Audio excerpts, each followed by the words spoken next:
Hi, I'm Megan Edwards with MiningIR, and we are at day 2 of the mining event in Quebec City. I'm joined by Rana Vig, President and CEO of Blue Lagoon Resources Inc., which trades on the CSE under the symbol BLLG, on the OTCQB under BLAGF, and on the Frankfurt Exchange under 7BL. Thank you so much for being here with me today, Thanks for Rana. having me.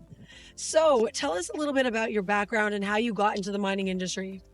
Oh my goodness. All right. Well, I'm an entrepreneur by nature, by trade. I'm not a mining engineer or a geologist. Most of my life, I was in private business, about 35 years, 5 different startups over the years. Oh, wow. I just like to be the dumbest guy in the room. Surround myself with some very smart That's the people. way to be, though. You learn the Well, if most. you want to succeed, I believe that's the way to be. I don't want to be the smart guy in the room. And then when 2008 and 2009 had happened, if you might recall, the whole world was collapsing and our businesses were suffering as well. And a very successful venture capitalist at the time, who was a very good friend of mine, who's made most of his money originally in mining, invited me to come to the capital markets. Right. So in 2011, I put in 7 figures into the mining industry. And by 2012, guess what? It was all gone because the whole market collapsed. And I'm like, thanks, nice friend. Yeah. Got me in. But you know what? Some of the best lessons are learned that way. Although it doesn't seem like it at the time, it was very difficult. And I just got involved and started learning. And every year they kept saying it's going to change, right? But in 13, 14, 15, 16, 17, nothing much had happened, unfortunately. And then by 2018, I thought, man, I got to make some money in this business. So I kind of pivoted to another industry that was working. And at the time, was the hottest industry. And I did that. And I was able to take 2 of the biggest companies public in Canada in that industry. One was a $520 million raise. It was a $6 billion RTO. Stock went to like $20. Another one was a $300 million raise. Just got sold 2 years ago for $2.1 billion. So that was a double digits, success as well. And then by then I thought, okay, everybody said mining is cyclical, so I should come back. So in 2019, I founded this company, Blue Lagoon Resources, looked at over 200 projects to find this one. And one of the key reasons was I believed could be permitted. And that's what just happened here. So that's my little background. So all that hard work paid off. It's starting to pay off right now. Years of having nothing happen paid off. Patience. And when I was doing my research on Rana, I saw that he met Will Smith in an elevator, and he is exactly the same way. So you guys are like twins. I met him before his little incident, and I got to tell you, one of the nicest and one of the most humblest men I've ever met in my life. And I've heard one of the hardest workers in Hollywood. So hardest worker in mining, hardest worker in Hollywood. Harder you work, the luckier you get. That's it. That's it.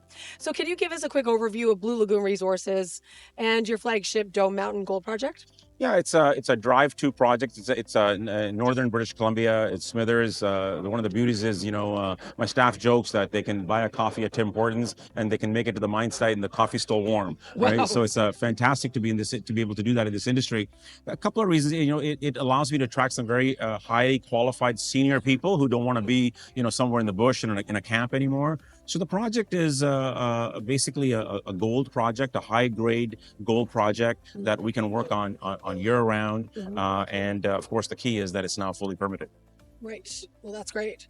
So Blue Lagoon is preparing to commence gold production at Dome Mountain on July 9th, 2025, which is a major milestone. What does it mean for the company and your shareholders? Cash flow. Yeah. That's the key. Right. When I founded this company, as I mentioned, I looked at over 200 projects, and that was one of the key things: is can I get something into production and have cash? And of course, we couldn't have picked a better time. I mean, of course, I couldn't have projected or predicted this kind of gold price. We were happy if it would get to 1,900, 2,000, and here we are at 3,300, and threatening to get to 4,000. So the key here is that we will be in cash flow, within weeks and months of today. That's great. That's exciting. Very exciting. So this is one of the only 9 fully permitted mines approved in British Columbia over the past decade. How did your team navigate that process successfully? Well, that was a very complex process because, there are so many rules and regulations in the industry that we had to meet. And really, honestly, it took a lot of patience and a lot of dedication. It speaks to our ability, our execution of my team, because, again, as I mentioned, I'm not a mining engineer or a geologist. So really my strength is to surround myself with very, very smart people who can execute. And that's what I've just demonstrated here. As you said, only one of 9 permits. And out of those 9, 2 of them were for coal. So it's only seven really, really. of metallic, Yeah. permits issued in the last decade, which is really insane. So it's just a lot of patience, a lot of working through everything very, very systematically. Yeah. And of course, one of the other keys is working with the indigenous groups, right? Yeah. We work with the Lake Babine Nation, just a wonderful group of people. And it was just a matter of being transparent, upfront, and honest, and listening to their concerns and addressing them. So, when you put all that together, that's the formula for success. It is, yeah, absolutely. How many ounces of gold do you currently have in the ground, and how many years of mine life do you estimate based on your current resource? So currently we have a starter resource of 218,000 ounces in the measured and indicated category that averages about 9 grams a ton.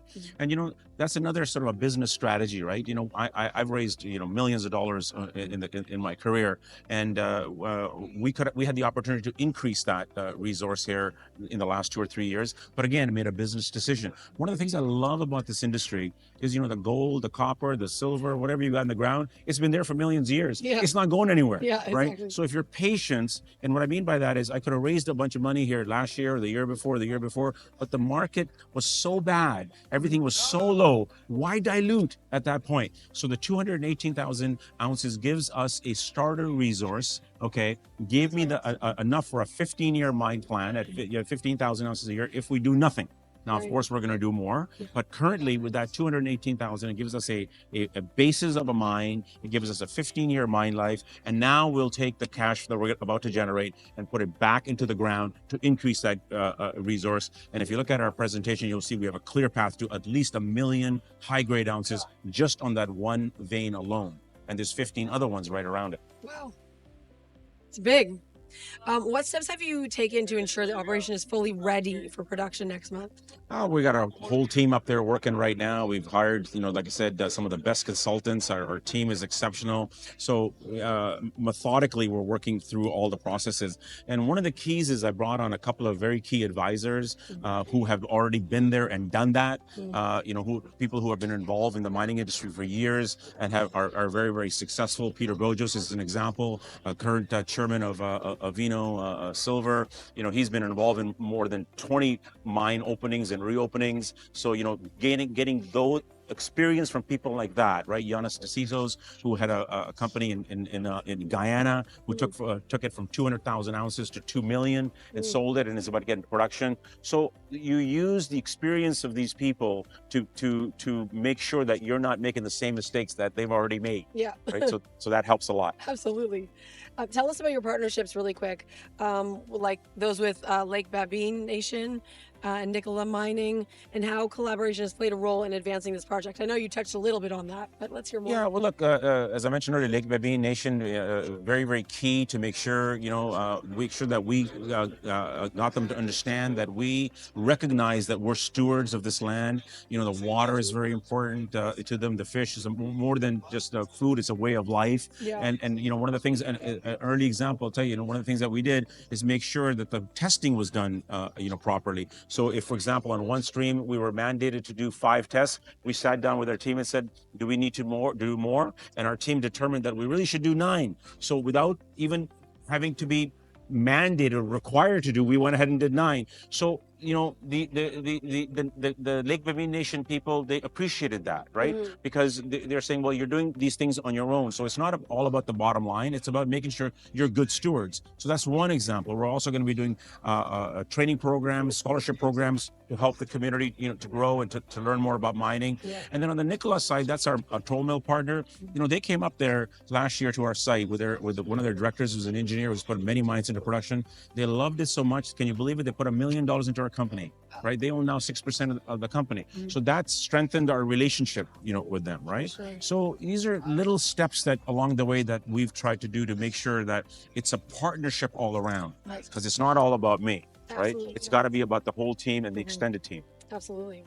If our viewers want to get in touch with you or learn more about you, where do they go? The easiest is to go on our website, www.bluelagoonresources.com. There's an email link there. They can email me. I answer every email. It might take me a little while because of the volume, but I like to be engaged with my shareholders, with my investors, and they can certainly email me or call me. My number's in every press release, and I'm happy to speak with them. Excellent. Thank you so much for your time. I appreciate it. Thanks for having me.